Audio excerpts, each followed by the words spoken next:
Kozumi Shinozawa était l'une des invitées du dernier salon du livre, plus particulièrement consacré cette année au Japon. Dessinatrice de manga, elle s'est convertie au christianisme après avoir étudié et travaillé aux États-Unis. Elle concilie aujourd'hui manga et conviction grâce à la fameuse série La Bible Manga. Rencontre.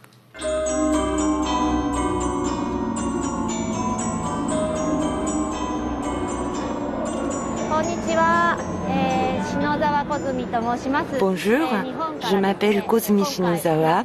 Je suis venue du Japon pour participer au salon du livre où j'ai été invitée pour avoir travaillé sur cette série, La Bible Manga. J'ai dessiné les volumes 4 et 5 qui sont devant vous.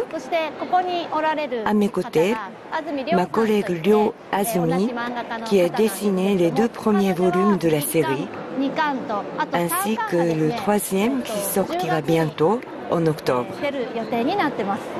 Quand on a pour la première fois entendu parler de la Bible en version manga, je dois avouer que ça nous a surpris. Et pourtant, quand on l'a regardé de plus près, on a vu que c'était très fidèle au texte biblique.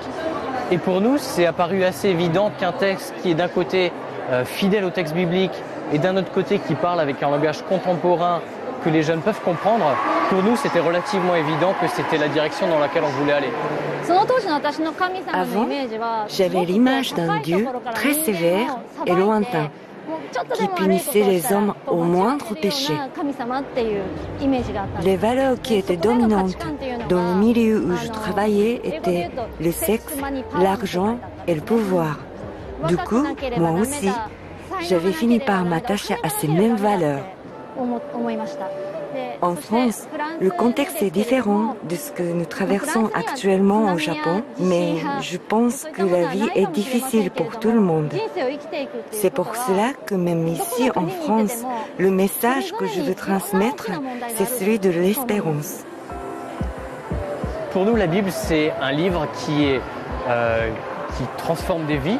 C'est aussi un livre que, simplement d'un point de vue culturel, tout le monde devra avoir lu au moins une fois dans sa vie. Et alors, à défaut de lire le gros pavé que certains ne savent pas par quel bout prendre, eh bien ça c'est une parfaite porte d'introduction. Alors on peut que encourager les gens à prendre ces livres et à s'engager dans cette histoire de la Bible pour voir ce que ça raconte. En dessous de chaque page, on y retrouve les références bibliques pour que les gens puissent aller plus loin et vérifier les détails, vérifier si vraiment on est proche du texte biblique ou pas. Dans le film La Passion du Christ, une scène m'a particulièrement touchée. C'est le moment où une femme pécheresse est condamnée, comme ça, et Jésus tend la main vers elle. Et moi, je me suis vraiment identifiée à cette femme pécheresse, jusqu'à ressentir et voir, comme si Jésus tendait la main vers moi. J'ai découvert le vrai Dieu, un Dieu proche de nous, proche de moi, qui est comme un véritable père. Depuis, j'ai vraiment envie de transmettre aux jeunes qui sont en situation de détresse l'espérance et l'encouragement qui vient de Dieu. Nous avons un Dieu, un grand Dieu, qui nous accepte tels que nous sommes et qui nous accueille, qui nous comprend, malgré les difficultés que nous traversons dans nos vies. Et c'est ce Dieu-là que je veux vraiment communiquer au travers de mes ouvrages. Il y a parfois quelques situations un peu marrantes comme des familles qui achètent la Bible manga pour leurs enfants et finalement c'est les parents qui le chippent aux enfants pour pouvoir les lire eux-mêmes parce que c'est tellement passionnant et ça se lit tellement facilement que les adultes finalement ils aiment énormément. Là, j'avais un dessin de la dessinatrice dans le premier tome qui fait la Genèse. Dans mes dédicaces, j'écris toujours les mêmes mots extraits de la Bible. Le verset biblique, cette espérance ne nous déçoit pas. Le Messie en Afrique.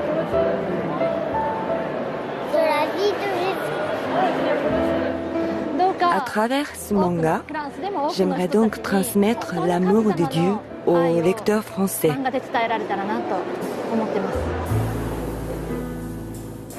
La Bible Manga, c'est aussi une exposition, le Messie, consacrée à la vie de Jésus. Si vous passez à Biarritz cet été, elle sera visible à l'église Notre-Dame du Rocher du 21 juillet.